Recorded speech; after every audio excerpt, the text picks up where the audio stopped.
Boa noite, Felipe. Natália Brasil, aqui da Rádio Roquete Pinto. Queria te fazer uma pergunta, Felipe, que até algumas pessoas aqui nas redes sociais me pediram para te fazer, que é algo que todo mundo tem percebido. Flamengo, 3 jogos, 3 gols de bola parada. E aí eu queria saber de você o quanto da chegada do Rodrigo Caio tem o dedo nisso.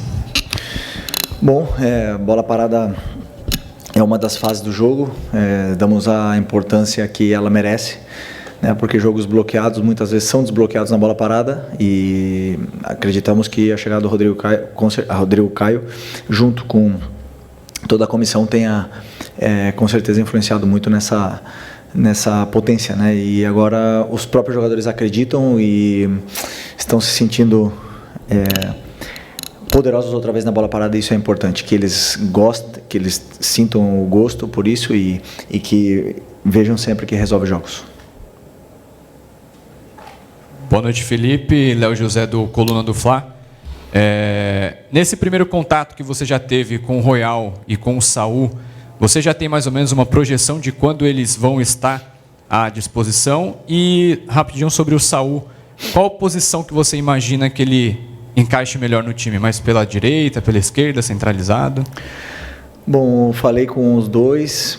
O Saul está sem jogar desde maio, se não me engano, mas vinha treinando, né? Não vinha treinando com a equipe, vinha treinando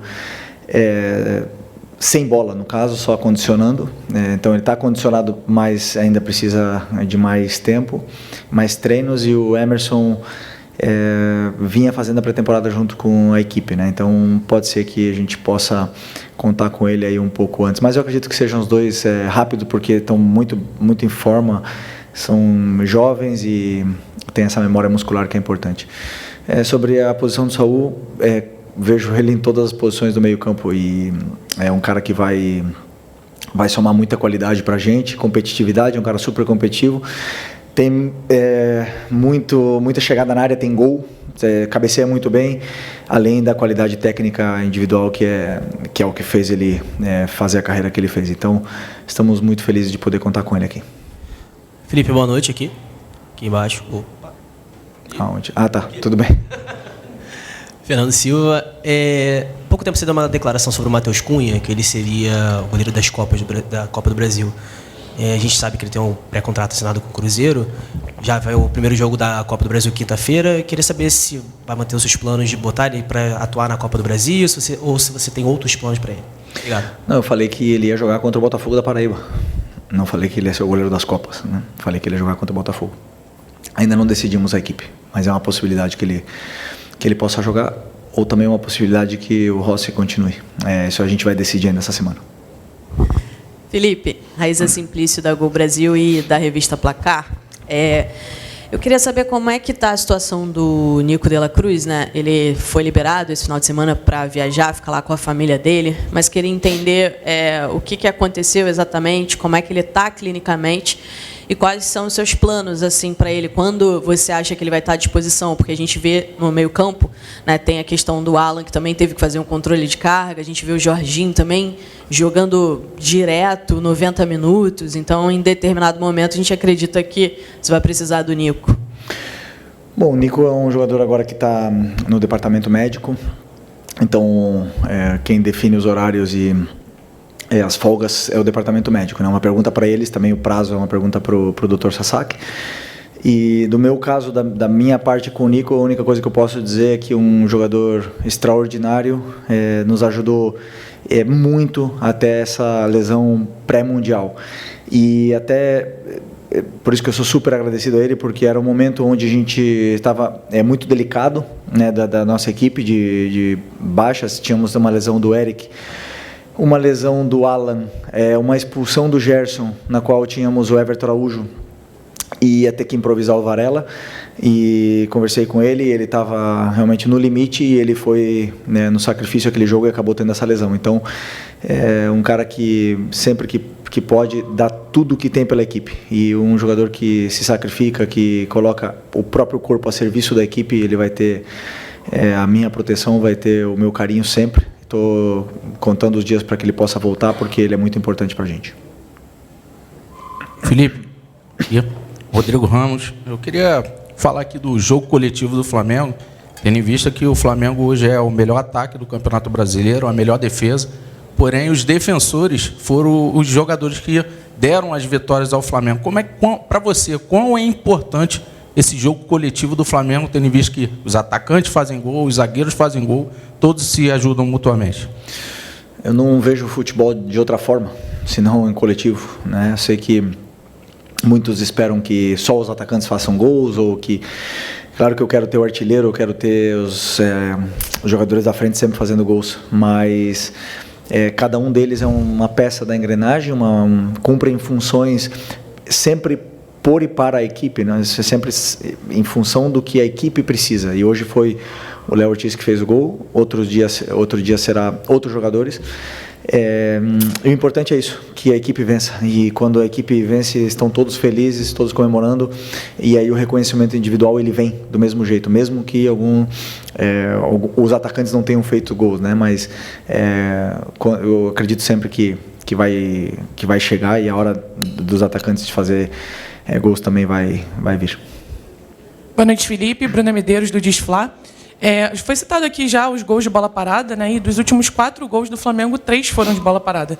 O Flamengo está tendo um pouco mais de dificuldade de criar com a bola no chão, apesar da posse de bola grande. Você vê isso também, e como solucionar essa questão? Obrigado.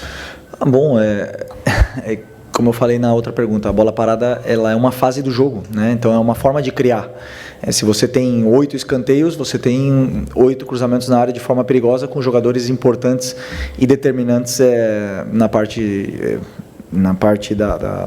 da fase da bola parada. Então é uma das fases, né? Claro que os últimos adversários aí, tirando o Santos, o Bragantino também, mas são adversários que tentaram se fechar um pouco, se fechar mais. Hoje foi muito difícil, né? O jeito que o Atlético jogou.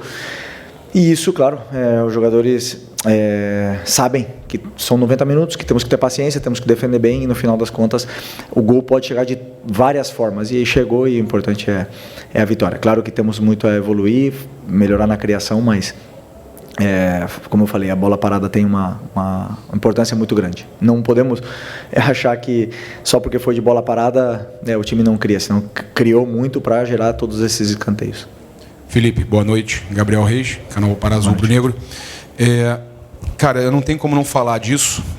O Bruno Henrique estava muito chateado no campo, falando que o Ramon Abate-Abel chamou ele e o Hulk e falou: ou é pênalti e amarelo, ou é falta, vermelho, ele vai no VAR, volta, dá um amarelo.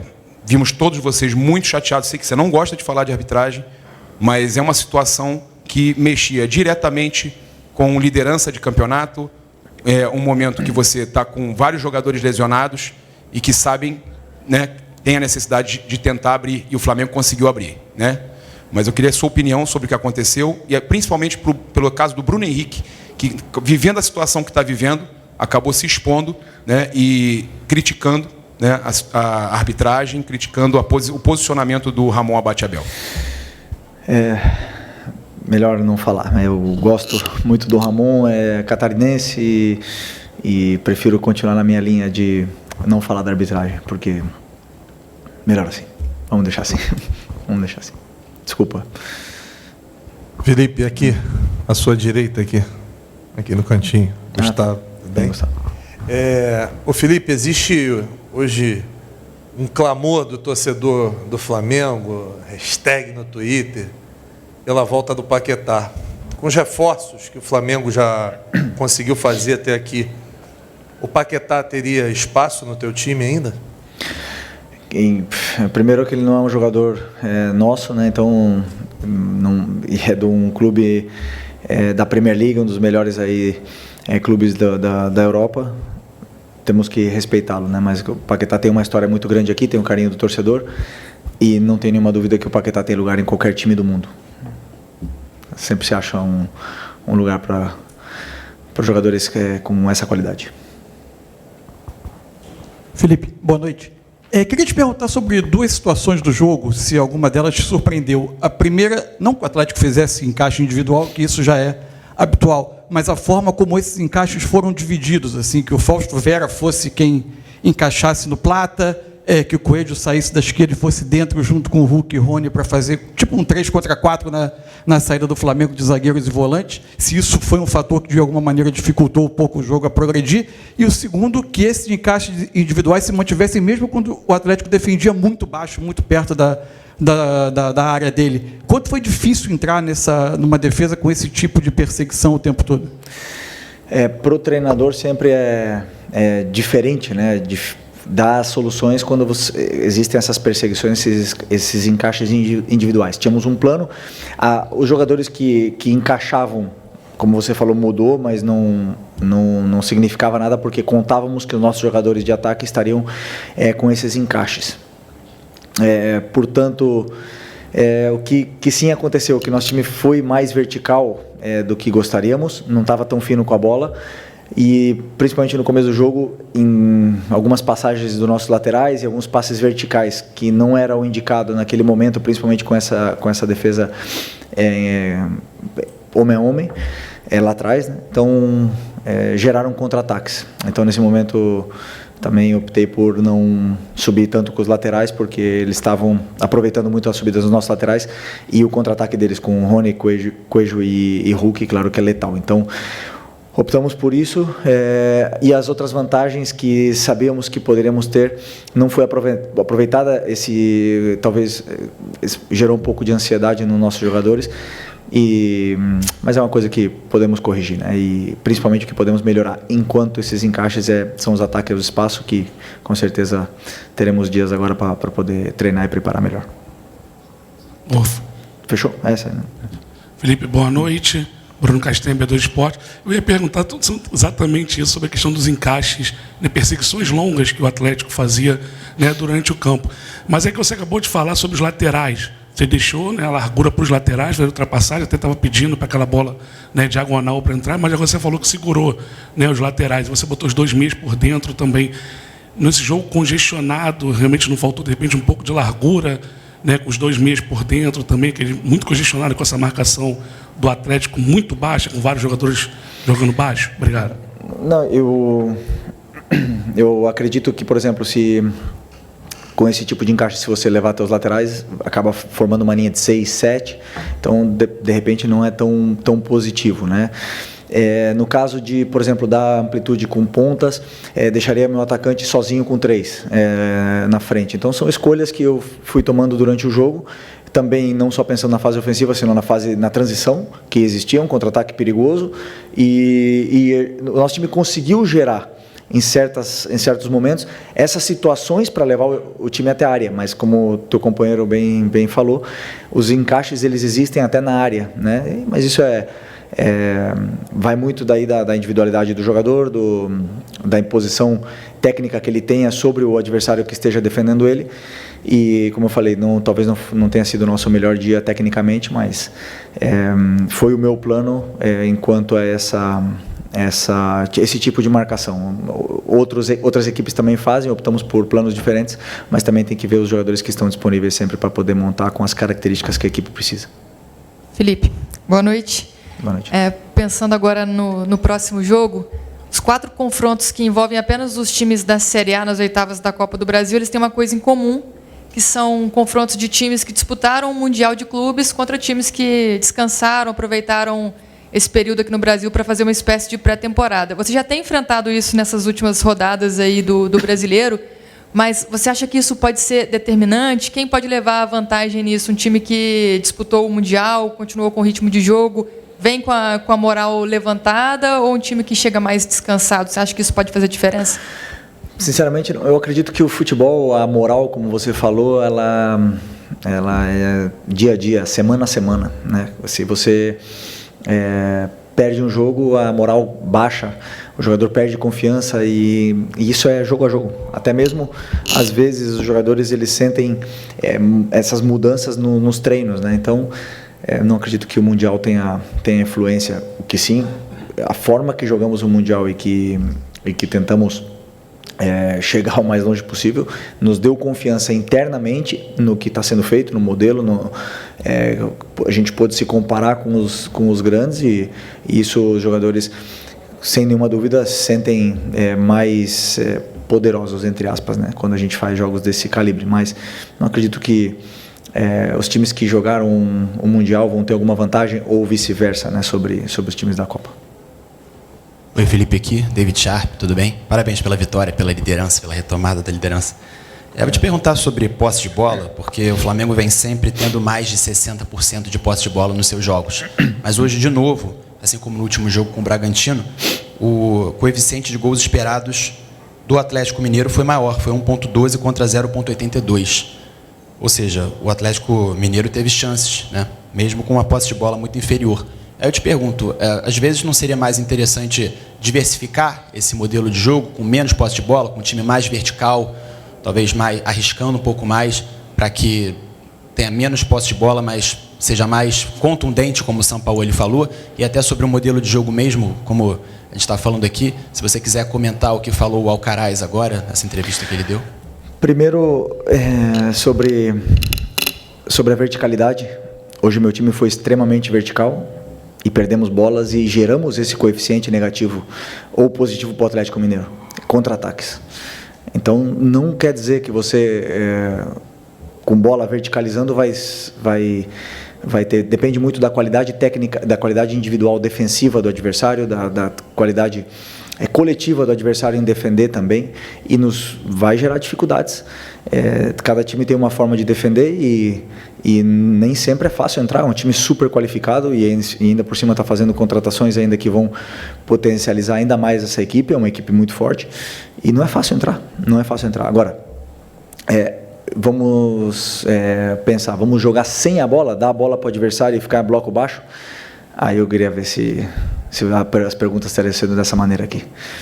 Eu não posso reclamar, meu time é líder, melhor ataque, melhor defesa, não tenho que pensar em mudar o modelo, tenho que pensar em continuar vencendo, simplesmente.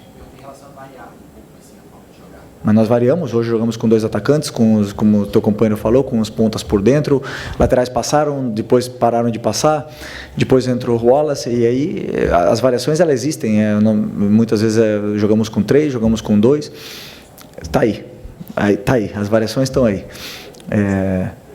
Esperar em bloco baixo? Nunca. Boa noite, Felipe. Aqui, Isabelle Costa, Canal Gold. Queria te perguntar sobre o planejamento para os próximos jogos, porque o Flamengo já enfrenta novamente o Atlético Mineiro pela Copa do Brasil, primeiro jogo, depois tem Fortaleza, Ceará, em Fortaleza, e depois tem o jogo também de decisão da Copa do Brasil. Você pensa em poupar para algum desses jogos? Qual é o teu planejamento? E aproveitar que acho que você não respondeu a situação do Alcaraz, porque ele deu a declaração falando que tinham falado muita mentira e que você, o Boto e ele sabiam porque ele saiu. E eu queria te dar a oportunidade para falar sobre isso. Obrigada. Planejamento para quinta-feira, a partir de amanhã, será feito. Jogo a jogo, não penso além da quinta-feira.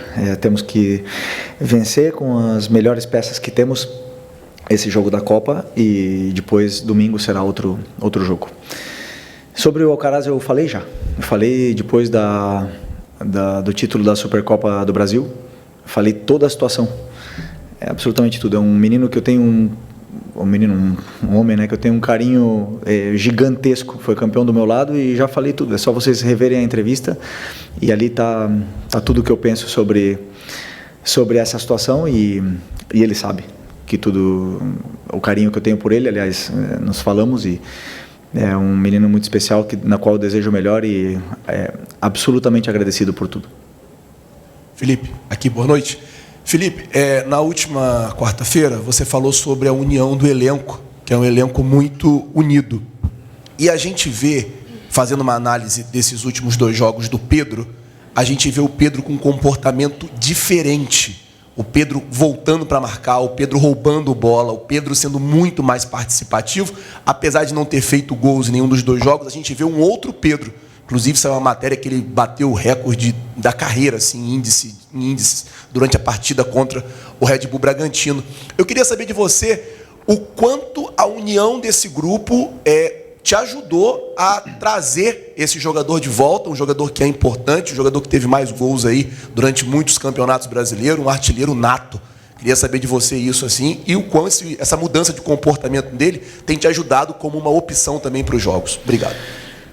O grupo é muito bom. Já falei, já estou cansado de falar que esse grupo aqui só quer ganhar, quer fazer história, quer ganhar títulos, quer ganhar jogos, quer continuar com essa ambição, e isso eu percebo todos os dias. Então, com a situação do Pedro, como eu falei nas outras vezes, eu só ver ele fazendo isso dentro do campo é incrível. Ele tá muito bem. Aliás, não só defensivamente, que ele está do mesmo nível dos companheiros, senão tecnicamente está muito bem outra vez, e estamos muito felizes com o rendimento dele, e sem nenhuma dúvida é um jogador importantíssimo para a gente. Felipe, boa noite. Pablo Rua, aqui do Voz do Ninho. Queria falar um pouco sobre o Jorginho, né? Desde que ele chegou, praticamente jogou todos os jogos do Mundial até aqui. Parece que ele já virou um homem de confiança para você, né? Queria que você fizesse uma análise, porque ele está em quase todos os jogos e praticamente não descansa, dá para ver quanto ele se entrega pela equipe, né? Não, um jogador totalmente diferenciado, um jogador único na sua posição, que, como eu já falei outras vezes, foi o terceiro melhor jogador do mundo e hoje está aqui no Flamengo, né? Ele está tendo essa sequência de jogos também porque temos algumas lesões, a do Eric, a do Nico e da Facite do Alan, né, na qual faz ele ter essa sequência importante, né? Claro que eu, como treinador, tenho que ter um cuidado especial, mas é um jogador que se cuida, tem um histórico de lesões muito baixo e está potencializando muito a nossa equipe. Então estou muito feliz com o rendimento dele, principalmente com os detalhes na qual o torna um treinador dentro de campo, levando a minha ideia para os companheiros e corrigindo muito dentro do campo, na qual eu valorizo muito. Boa noite, Felipe, aqui, Sidão Marinho da Litoral News. A partir de quinta, o Flamengo volta à Copa do Brasil, depois Brasileiro, Copa Libertadores. E a gente tem visto os reforços chegarem para incrementar ainda mais esse elenco, que é o melhor elenco da América. Em cima disso, e também no ótimo momento que o Flamengo vem vivendo, queria te perguntar a respeito das 3 competições. Porque a prioridade está estabelecida, é o Brasileirão. Você falou que a Libertadores também é tão prioridade quanto o Brasileirão. Mas tem a Copa do Brasil e nunca na história do futebol brasileiro alguém conquistou as 3 competições. Você acredita que isso é possível para a sua equipe, pela força do elenco? E mais do que se é possível, é um desejo que você tem, um objetivo que você tem, levando em conta essa ambição que você sempre traz para os seus jogadores, que a gente vê que eles são recheados disso, e isso move muito eles dentro do gramado. Obrigado. Bom, que primeiro ganhar quinta-feira. Não penso em agora a longo prazo. Claro que o objetivo do clube, como você bem falou, né? A gente sabe da Libertadores e do Brasileiro a importância que tem essas competições, mas a Copa está aí, estamos vivos, estamos com possibilidades e temos que ganhar do Atlético. E conforme forem passando os jogos, a gente vai ver onde a gente vai chegar em todas elas, né? Porque não dá para falar, vamos ganhar todas elas e no final não chegar em nenhuma. Então, como eu sempre falo, jogo a jogo, ganhar quinta, vamos ir para ganhar quinta-feira e tentar fazer um grande jogo para poder fazer um resultado bom para a volta. Ok? Obrigado, boa noite, pessoal. Valeu. Eu vou avisar vocês oficialmente, mas terça-feira à tarde deve ser a entrevista coletiva do tá?